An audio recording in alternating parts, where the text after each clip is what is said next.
پہ چڑھایا، بلکہ وہ آج بھی دوسرے آسمان پر قائم و دائم ہے، اور اللہ کے حکم کے مطابق انشاءاللہ قرب قیامت کے قریب قریب آپ جلوہ گر ہوں گے، اور آپ جب دنیا میں آئیں گے تو فتنوں کا قلعہ کما کر دیں گے، فتنے سارے ختم ہو جائیں گے، صلیب کو توڑ دیں گے، سارے جتنے بھی فرقے باطل فرقے ہیں ان کو ختم کر کے ایک اسلام کی شمع کو روشن کریں گے، اور کریم آقا علیہ الصلوۃ والسلام کے غلاموں ہر فتنے کو آپ جڑ سے ختم کر کے اس دنیا سے پردہ کر جائیں گے۔ اسی کے بارے میں ضمناً کہا گیا وَإِن مِّنْ أَهْلِ الْكِتَابِ إِلَّا لَيُؤْمِنَنَّ بِهِ قَبْلَ مَوْتِهِ، فرمایا کہ کوئی کتابی ایسا نہیں ہوگا، اہل کتاب میں سے کوئی ایسا نہیں ہوگا جو ان کی موت سے پہلے، جناب عیسیٰ علیہ نبینا کی موت سے پہلے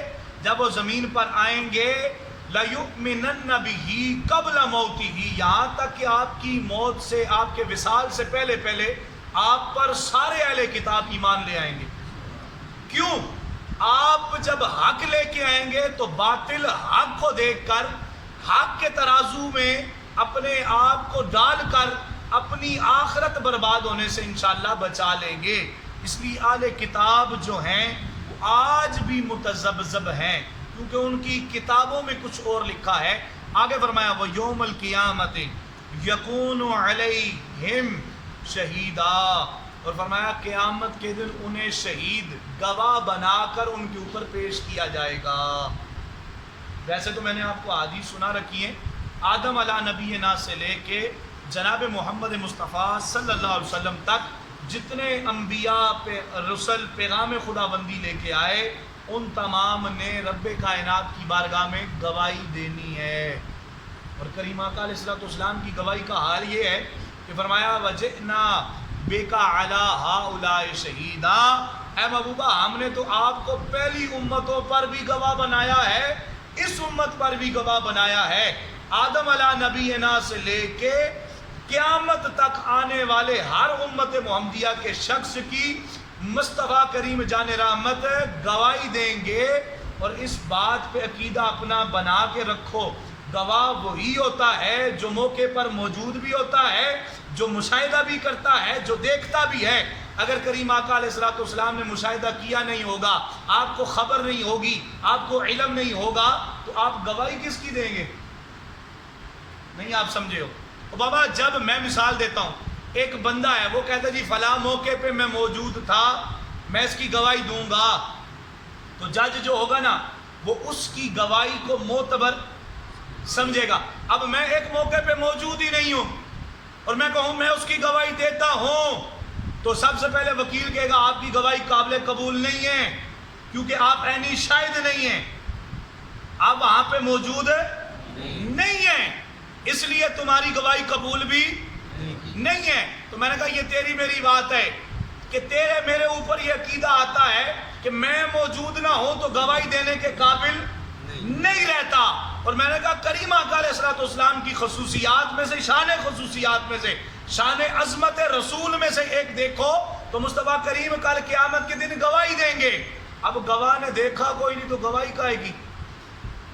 تو نبی علیہ الصلوۃ والسلام کی گواہی پہ نا، گواہی پہ علامہ راضی رحمۃ اللہ علیہ فرماتے ہیں مصطفیٰ کریم جان رحمت کی گواہی پہ کوئی کافر بھی چو چرا نہیں کرے گا، کیونکہ کافروں کو بھی پتا ہے کہ یہ اس وقت بھی نبی تھا جب کچھ بھی نہیں تھا۔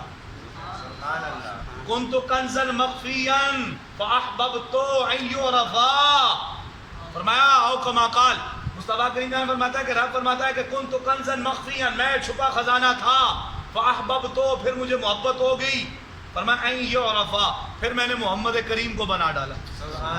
اب اب میں نہیں کہتا اشرف علی تھانوی کی نا نشرتی پڑھیں، روح جو ہے نا نور محمدی صلی اللہ علیہ وسلم جو بن چکی تھی، نور کریم آقا علیہ الصلوۃ والسلام کا نور مبارک جو بنا دیا تھا رب نے، اس کائنات اس ہستی بو سے بننے سے کتنے 14,000 سال پہلے کریم آقا علیہ الصلوۃ والسلام کا نور بن چکا تھا، بقول اشرف علی تھانوی صاحب، بس ایڈ ایزٹ ٹھیک ہے نا، اشرف علی تھانوی صاحب۔ ٹھیک ہے نا.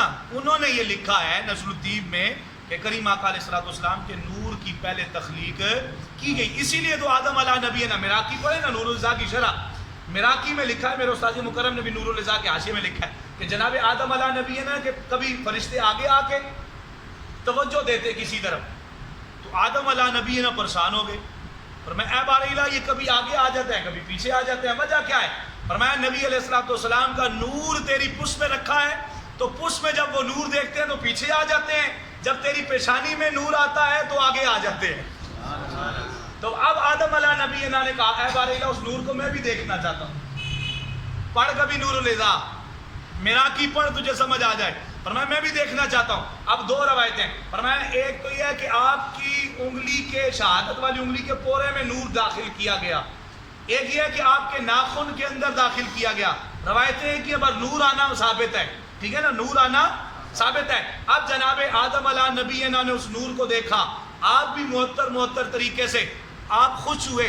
آپ خوش ہونے کے بعد رب سے پوچھتے ہیں باری الہ یہ کون ہے؟ فرمایا یہ تیری اولاد میں سے ہے, آیا پہلے ہے, بنایا میں نے پہلے ہے, پر یہ ختم نبوت کا تاج لے کے آئے گا. سبحان اللہ. فرمایا اے باری الہ اس کا نام کیا ہے؟ فرمایا اس کا نام محمد ہوگا. فرمایا زمین پہ نام اس کا محمد ہوگا, آسمانوں پہ نام اس کا احمد ہوگا.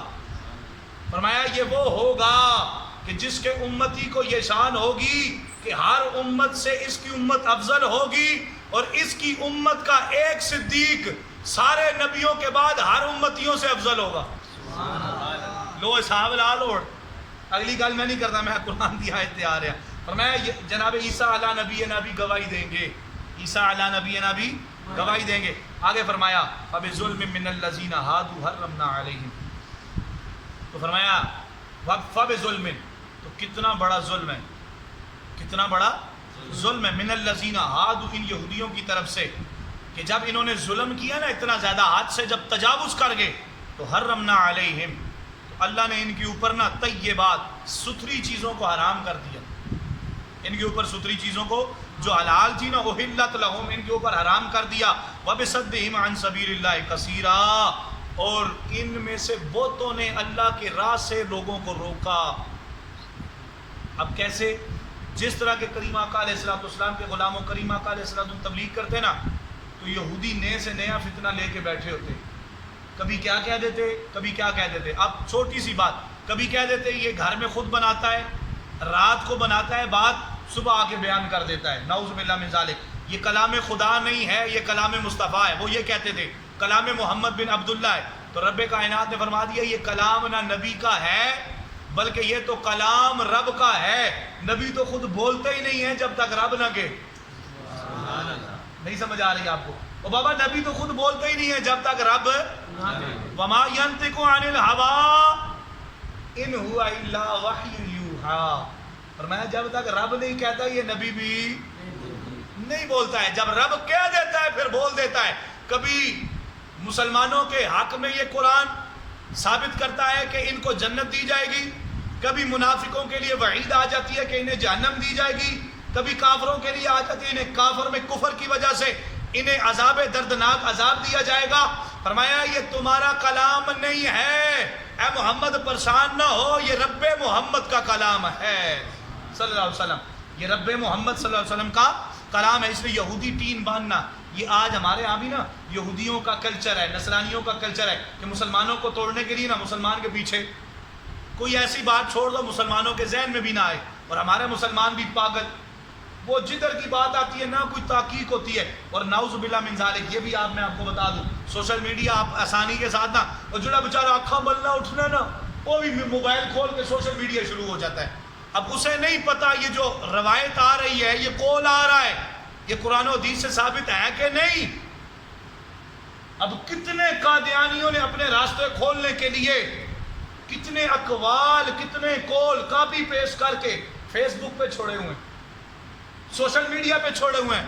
انہوں نے قرآن کے ترجمے کر کے تمہارے ان ترجمے والی آیات کو تمہاری پوسٹوں پہ چھوڑا ہوا ہے.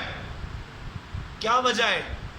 کیا وجہ ہے کہ جب یہودی پشت پناہی کر رہے ہو نا تو یہودی ہی بچے پروان چڑھتے ہیں. نہیں سمجھے ہو؟ جب یہودی پروان چڑھا رہے ہو نا تو یہودی ہی بچے پروان چڑھتے ہیں. جب محمد عربی کسی کو پروان چڑھا رہے ہو نا تو پھر محمد عربی کے غلام ہی پروان چڑھتے ہیں. اس لیے ہم ان کا قلعہ کما کرنے کے لیے بیٹھے ہیں, ان کا قلعہ کما کرنے کے لیے بیٹھے ہیں. الحمدللہ ہم قرآن صرف ایسے نہیں پڑھتے, ہم قرآن کو گہرائی سے پڑھتے ہیں اور قرآن کو سمجھاتے ہیں. اس لیے یہود کل بھی مصطفیٰ کریم کے ساتھ, اور جنہوں نے کریم آقا علیہ السلام کو نہیں چھوڑا, وہ آج کے فتنہ پر لوگوں کو اپنے پاس خرید کر علماء حق کو نہیں دبا سکتے. سوچو نا, علماء حق کو نہیں دبا سکتے وہ. اس لیے فتنہ پروری. اور تھنک ٹینک آف USA کیا کہتا ہے؟ کہتا ہے ہم نے تو پیروں کو بھی خرید لیا, ہم نے تو پاکستان میں مولوی برصغیر پاک و ہند میں کہتے ہیں یہ بڑے ادب کرتے ہیں, ہم نے تو پیروں کو بھی خرید لیا, ہم نے تو مولویوں کو بھی خرید لیا. کسی کو ٹکٹ پہ خریدا, کسی کو نیشنلٹی پہ خریدا. سمجھتے گئے ہو کسی کو کس پہ خریدا؟ فرمایا اعلیٰ حضرت کو بھی خریدنے جب گئے نا, اعلیٰ حضرت نے کہا وہ اے کئی کام بھی بات تھا نے, اے کام اعلیٰ حضرت کے نزدیک آپ نے فرمایا یہ کام ہمارے ادھر سے ادھر کوئی نہیں چلتے, کروں کیوں نہ مدح اہل دور رغدا, پڑے اس بلا میں میری بلا, کیونکہ میں گدا ہوں اپنے کریم کا, میرا دین پارا نانے. ہم ویسا تو نہیں امام اس کو محبت مانے نا, وگرنہ 600 پہ اشرف علی تھانوی بک سکتا ہے بڑی معذرت کے ساتھ. 600 ماہوار خرچے پہ آج کا کروڑ سے زیادہ بنتا ہے. 600 اس وقت جس وقت نا ہمارے بزرگ بتاتے ہیں کہ اساں جدو پرتی ہوئے ہیں تو 150 روپے تنخواہ سی, تو اس وقت کے اس سے بھی پہلے مولویوں کو 600 روپے مہینے پہ خریدا جائے تو جس کا کھائے پھر اس کا گانا پڑتا ہے. نہیں آپ تو سمجھے نہیں ہو, جس کا کھائے نا پھر اس کا. اس لیے غیرت ایمانی بڑی چیز ہے لوگوں. اس تگو دو میں نا جہاں میں غیرت ایمانی بڑی چیز ہے. وگرنہ آج تو جو آپ کو 10 روپے دے نا آپ کو خرید سکتا ہے, جو 100 روپے دے آپ کو خرید, میں ایک مثالیں دے رہا ہوں, خرید سکتا ہے.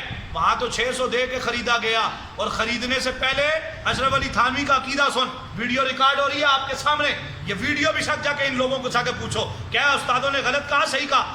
اشرف علی تھانوی کا یہ عقیدہ تھا کہ مصطفیٰ کریم جان رحمت کی قبر کو قبر بھی نہیں کہتا تھا. فرمایا قبر رسول نہ کہو, روضہ رسول نہ کہو, بلکہ یہ کہو کہ میں محمد عربی کے پاس جا رہا ہوں. اور یہ عقیدہ تھا, اور جب بک گیا